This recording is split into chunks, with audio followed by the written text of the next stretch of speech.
Nobody is bored anymore. I don't know if you've noticed this or if it's just been a phenomenon that I've noticed, but I rarely hear people being bored. I rarely hear my friends say, I'm bored. And if I do hear it, they usually fix that really quickly by either going on their phone or going on social media or playing a game or whatever it may be. But it's almost like being bored is a bad thing. And I think that's really wrong. I think that through boredom, we come up with new ideas. We come up with new things that we maybe want to try in our life, or a variety of other good, useful things. I think boredom gives us the mental space to really be creative and to come up with things that we would never otherwise come up with if we were always doing something or always engaging in something. I felt like lately I've been getting into the trap of never allowing myself to be bored either.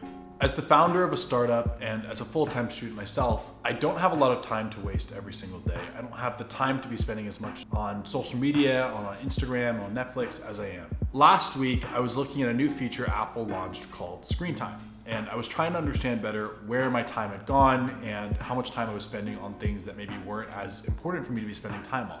I noticed that last Wednesday, I spent about an hour and a half on Instagram. I spent about an hour on Netflix, and I spent about an hour and a half on YouTube. I was spending hours and hours on end, and I couldn't afford to spend that much time on these platforms. I had too much other work to do. It's not just that these hours are wasted on things that are not important. It's that my mental energy is taken and diverted to things that really it shouldn't be, right? When I spend an hour on Instagram and then I try and do work, it's much harder for me to get into the flow of work than it otherwise would have been had I never been on Instagram, because the Instagram's in the back of my mind. Ultimately, I knew that if I actually wanted to achieve any of the goals that I had set out for myself this year or in life, something would need to change. People who are really successful in life weren't spending hours a day on their phone. They just weren't. Warren Buffett reads for hours a day, reads over 220 books a year, precisely, I think, in large part because he's not scrolling on the internet and getting distracted by things that he knows are useless. So the most logical choice, seemingly, was just to delete all of these apps off of my phone, which is what I did. I went and I deleted Instagram, Facebook, Twitter, Snapchat, everything that I felt like was sucking my time, I just deleted it. And about a week later, I found that I had re-downloaded nearly every single app. It's not that I actually really wanted these apps back on my phone. I found myself re-downloading them in really weird times. Whether I was on the phone with someone and I was trying to find something to do on my phone because I was bored, I would just go to the app store and I'd re-download it, and before I knew it, I was back scrolling on Instagram. The addiction was way deeper than I thought it was, and it was gonna probably require a lot more work if I actually wanted to quit it than I thought it would. And I realized that social media actually provides a lot of good for us. It does. It provides a lot of really good things in your life that you wouldn't otherwise get. More connectivity to your friends, to your family, the ability to meet new people. These are things that social media is great for. The problem was that I was spending so much time on it. It wasn't that I was using it, it was how much time I spent using it. So I worked on trying to solve that problem. I wouldn't delete any of the apps off of my phone again, but I would try and curb how much I used. The first thing I did was I took every app on my phone that I felt like was really good for me. Maybe it was a productivity app or my fitness app or a meditation app, and I moved all those into a folder called Useful.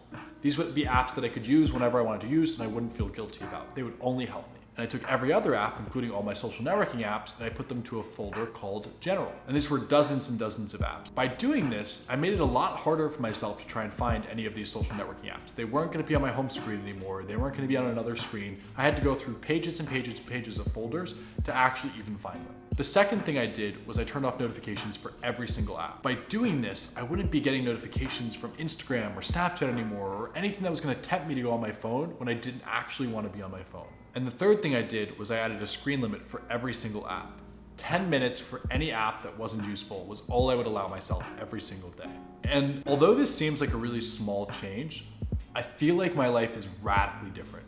It's really even hard to comprehend how different it is. I've gone from someone who felt like I just couldn't focus for anything. I actually asked my parents to set up a meeting so I can see if I had ADD, to someone who I feel like now it's really easy for me to sit down and focus on something for an hour and a half. I went and voluntarily did my homework for class 3 days into the future, and I had never done that before. And I did that because I didn't have anything useless to do. I wouldn't let myself do anything useless, so I thought I might as well start doing something useful, like my homework. Instead of letting boredom be a bad thing, I've actually learned to embrace it and let myself kind of just take some extra time to think and to be in my own head and let that be okay. And it's really been amazing. With that being said, if you want to check out what I did specifically or a podcast that I've listened to recently on this subject, I'll link them down below in the description.